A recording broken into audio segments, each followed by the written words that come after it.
नमस्कार. मी हेमंत कुमार केळकर आणि समर्थ लेखणीमध्ये दर्शको आपल्या सगळ्यांचं स्वागत आहे.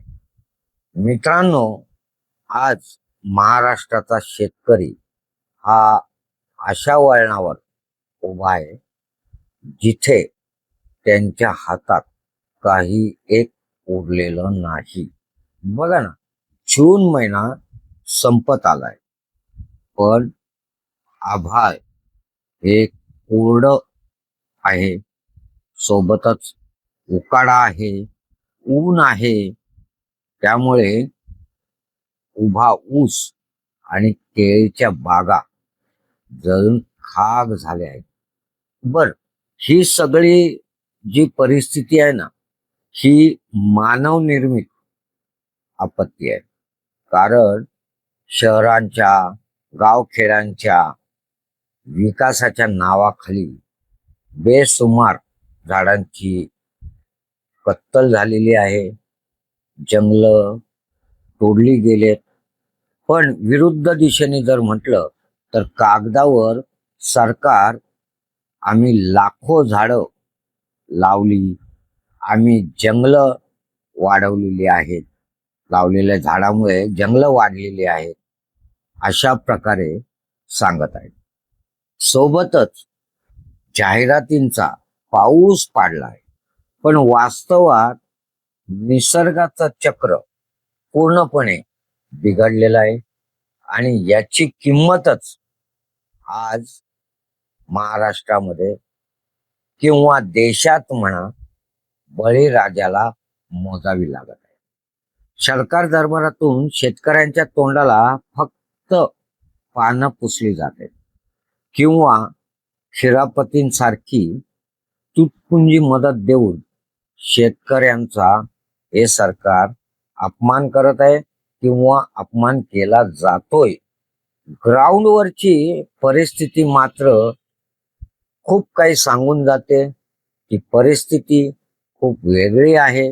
मित्रांनो, समर्थ लेखणीचे सहसंपादक अविनाश जोशी यांनी करमाळ्यातील अण्णासाहेब सुपनवर या शेतकऱ्याच्या शेतावर जेव्हा आमचे सहसंपादक अविनाश जोशी गेले, तेव्हा शेतकऱ्याने जे सांगितलं ते ऐकल्यानंतर ते दाखवणारच आहे, त्याच्यासाठी संपूर्ण व्हिडिओ पहा ही विनंती आहे.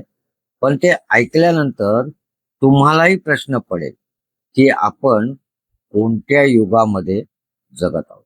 शेतकरी अण्णासाहेब सुपनकर काय म्हणाले ते आता आम्ही दाखवतोय.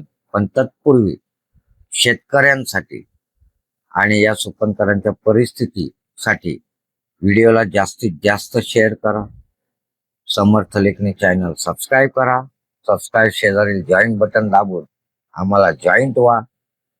जितका तुम्ही व्हिडिओ शेअर कराल तितका तो सरकारपर्यंत लवकर पोहोचेल आणि कुठेतरी बळीराजाला न्याय मिळेल.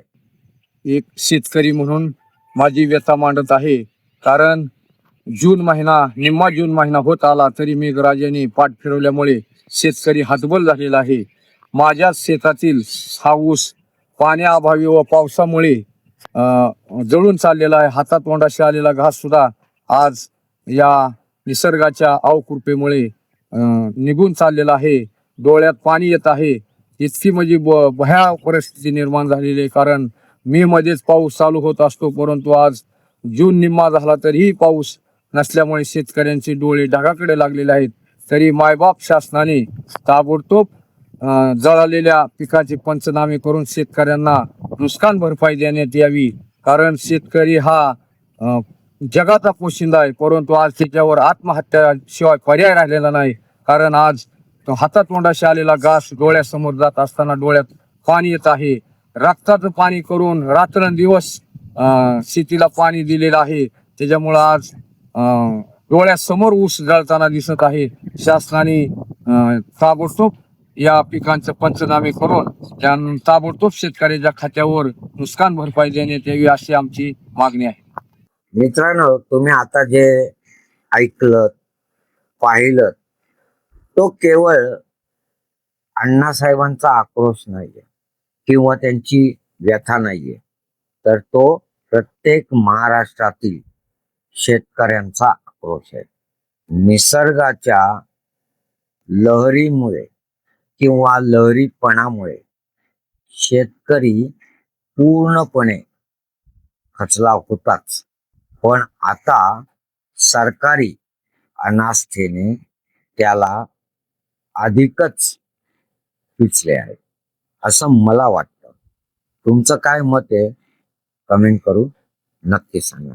झाडांच्या नावावर कागदी आकडे दाखवून स्वतःची जी पाठ थोपटली जाते ना, ती खरं तर सरकारने बंद करायला पाहिजे आणि शेतकऱ्यांच्या बांधावर जाऊन खरी परिस्थिती तिथली काय आहे ती जाऊन पाहिली पाहिजे.